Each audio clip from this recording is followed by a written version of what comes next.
Alléluia. Ce matin, Dieu est en train de manifester sa colère. Et Dieu me dit ceci. Somme de la trompette, avertis-les. Il y a beaucoup qui sont appelés, qui ne sont pas dans leurs appels. Et moi, l'Éternel, le grand Dieu, je vais les confondre parce qu'ils le savent. Je vais les confondre. Mon heure est arrivée. Mon onction, ma dernière onction est arrivée. Et je ne la donnerai pas à n'importe qui. Obéissez à Dieu. Mettez votre orgueil de côté. Arrêtez de chercher la facilité pour servir Dieu. Que ce message puisse toucher votre orgueil. Que ce message puisse toucher votre orgueil ce matin. Et de dire non, je ne suis pas pasteur, je ne suis pas évangéliste, je ne suis pas apôtre, je ne suis pas prophète. Je ne suis pas enseignant de la parole. Ayez confiance, ayez foi dans l'Éternel. N'ayez pas honte, ne faites pas honte. Le sacrifice du sang de Yeshua, de Jésus-Christ qui a tant souffert à la croix pour vous. Si vous aimez Dieu, renoncez à l'appel que Dieu ne vous a pas appelé. Et vous ne serez jamais béni parce que vous allez demeurer dans la tricherie et dans le mensonge. Même si vous trompez les hommes, mais vous ne pouvez pas tromper Dieu.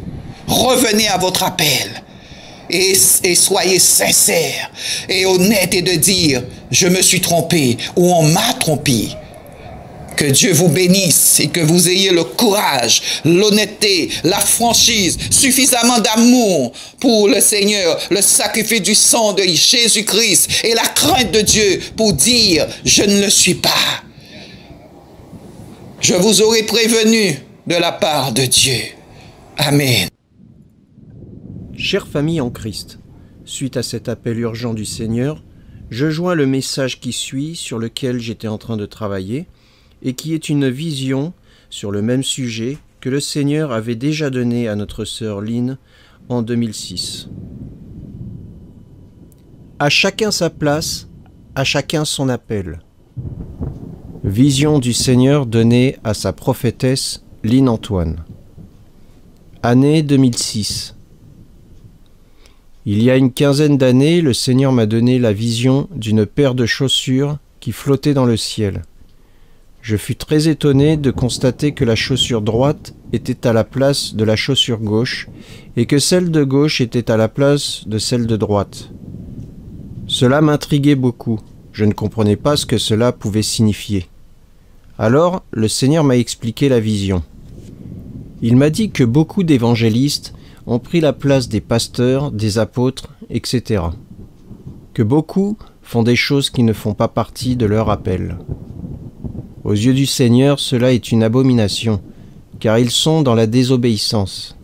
Non seulement ils ne font pas ce pourquoi Dieu les a destinés, mais en plus, ils empêchent ceux dont c'était réellement la mission de pouvoir la mener convenablement. Avez-vous déjà essayé de marcher en inversant vos chaussures? Non, évidemment, car rien que l'idée de le faire n'a aucun sens. Pourtant, c'est la situation de l'Église aujourd'hui. C'est pourquoi chacun devrait être chaussé par rapport à son propre appel avec la bonne chaussure. Souvenez-vous que le corps de Christ est composé de différents membres, tous complémentaires, et que nous sommes ces membres complémentaires.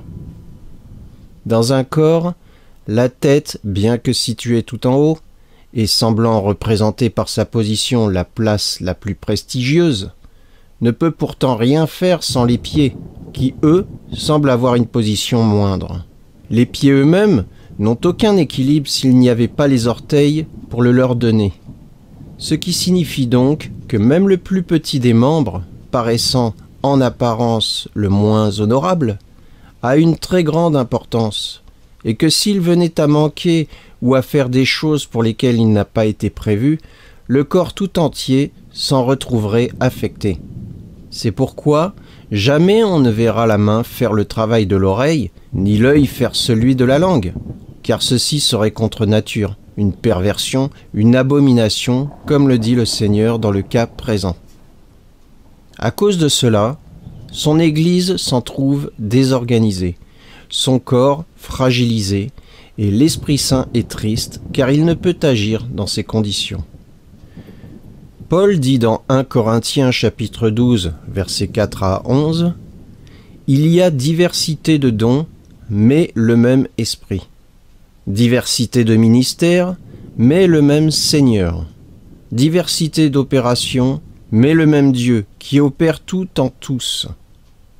Or, à chacun la manifestation de l'Esprit est donnée pour l'utilité commune.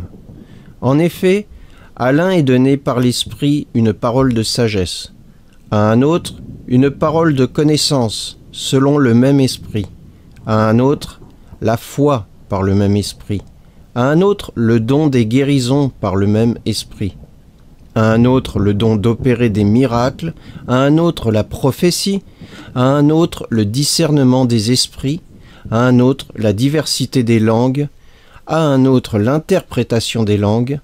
Un seul et même Esprit opère toutes ces choses, les distribuant à chacun en particulier comme il le veut. Comme il le veut, et non comme nous le désirons. Puis plus loin, dans 1 Corinthiens chapitre 12, verset 18, « Maintenant Dieu a placé chacun des membres dans le corps comme il l'a voulu. » Encore une fois, comme il l'a voulu, comme Dieu l'a voulu. Ce ne doit donc pas être de notre volonté, sinon c'est de la désobéissance. Le Seigneur exhorte donc tous ceux qui ne sont pas dans leur appel d'y renoncer, car ils savent au fond de leur cœur que c'est leur propre désir qu'ils suivent et non la volonté de Dieu. Tellement s'autoproclament enseignants, pasteurs ou autres, sans jamais n'y avoir été appelés par Dieu, au point même où il y a des écoles, des formations pour le devenir, comme si Dieu n'avait pas son mot à dire. Il est pourtant écrit, toujours dans 1 Corinthiens chapitre 12, verset 19, « Si tous étaient un seul membre, où serait le corps ?» Et oui, car si le corps ne se retrouve constitué que de pasteurs ou d'enseignants, il n'y a plus de corps, puisqu'il n'y a plus la variété des membres censés le constituer. Car que diriez-vous d'un corps qui ne serait constitué que de mains ou de bouche, d'oreilles ou de pieds? N'est-ce pas là une abomination? De là apparaît un peu partout, comme on dit chez moi, des petits-boutiques à commission, des épiceries de la parole en quelque sorte, où l'on trouve de tout et du n'importe quoi. Abomination, dit le Seigneur. Que chacun donc reste à la place qui lui est propre. Acceptez avec humilité et reconnaissance celle que Dieu a choisie pour vous, car il sait ce qui est bon pour vous. Assurez-vous toujours que c'est bien la volonté de Dieu lorsque vous vous lancez dans une entreprise, même si celle-ci est pour le royaume et la gloire de Dieu. Car il ne vous a pas forcément équipé pour ce que vous croyez. Le plan de Dieu est parfait pour chacun de nous, car il est un Dieu d'ordre où chaque chose est à sa place et dans son rôle. À vous de rester à l'écoute et de vous laisser guider vers la mission pour laquelle il vous a parfaitement préparé et où vous ferez des merveilles, puisqu'il vous a justement créé pour l'accomplir. Ne tombez pas dans le piège de l'orgueil. Il n'y a pas d'appel moins important que d'autres. Tous sont indispensables. Et n'oubliez pas qu'il est dit dans Matthieu chapitre 18 verset 4, « C'est pourquoi quiconque se rendra humble comme ce petit enfant sera le plus grand dans le royaume des cieux. » Soyez donc humbles de cœur, sages et dans l'obéissance, car si vous ne répondez pas à cet appel auquel il vous a destiné et persistez dans un ministère qui n'est pas sa volonté, le Seigneur dit que vous passerez malheureusement à côté de l'onction qu'il a prévue pour vous. Bien-aimés frères et sœurs, si vous êtes concernés, je vous invite à méditer sur votre situation en relisant 1 Corinthiens chapitre 12, versets 1 à 30. Et j'attire également votre attention sur les versets suivants. Jacques chapitre 3, verset 1. « Mes frères, qu'il n'y ait pas parmi vous un grand nombre de personnes qui se mettent à enseigner, car vous savez que nous serons jugés plus sévèrement. » 1 Timothée chapitre 1, verset 7. « Ils veulent être docteurs de la loi, et ils ne comprennent ni ce qu'ils disent, ni ce qu'ils affirment. S'il vous plaît, prenez avec grand sérieux cet avertissement du Seigneur. Partagez-le, car il est très important, vu l'époque que nous vivons, que l'Église soit forte, unie en un seul corps et inébranlable, chacun à son poste, agissant avec efficacité sous la direction de l'Esprit Saint. Que l'Église soit un exemple pour les égarés et non un exemple d'égarement. Inspectez soigneusement votre cœur. Demandez au Seigneur de vous montrer vos erreurs et repentez-vous-en. Laissez-le reprendre la direction de votre vie. Laissez-le opérer et voyez ainsi les miracles s'accomplir à travers vous grâce à votre obéissance, et votre intelligence sera renouvelée par l'Esprit Saint qui, de ce fait, pourra agir pleinement en vous pour la gloire de Dieu. Amen. Dieu vous bénisse. Référence biblique. 1 Corinthiens chapitre 12, versets 1 à 30. Pour ce qui concerne les dons spirituels, je ne veux pas, frères, que vous soyez dans l'ignorance. Vous savez que, lorsque vous étiez païens, vous vous laissiez entraîner vers les idoles muettes, selon que vous étiez conduits. C'est pourquoi je vous déclare que nul, s'il parle de l'Esprit de Dieu, ne dit « Jésus est anathème », et que nul ne peut dire « Jésus est le Seigneur », si ce n'est par le Saint-Esprit. Il y a diversité de dons, mais le même Esprit. Diversité de ministères, mais le même Seigneur. Diversité d'opérations, mais le même Dieu qui opère tout en tous. Or, à chacun la manifestation de l'Esprit est donnée pour l'utilité commune. En effet, à l'un est donné par l'Esprit une parole de sagesse, à un autre une parole de connaissance selon le même Esprit, à un autre la foi par le même Esprit, à un autre le don des guérisons par le même Esprit, à un autre le don d'opérer des miracles, à un autre la prophétie, à un autre le discernement des esprits, à un autre la diversité des langues, à un autre l'interprétation des langues. Un seul et même Esprit opère toutes ces choses, les distribuant à chacun en particulier comme il veut. Car comme le corps est un et a plusieurs membres, et comme tous les membres d'un corps malgré leur nombre ne forment qu'un seul corps, ainsi en est-il de Christ. Nous avons tous en effet été baptisés dans un seul esprit pour former un seul corps, soit juifs, soit grecs, soit esclaves, soit libres, et nous avons tous été abreuvés d'un seul esprit.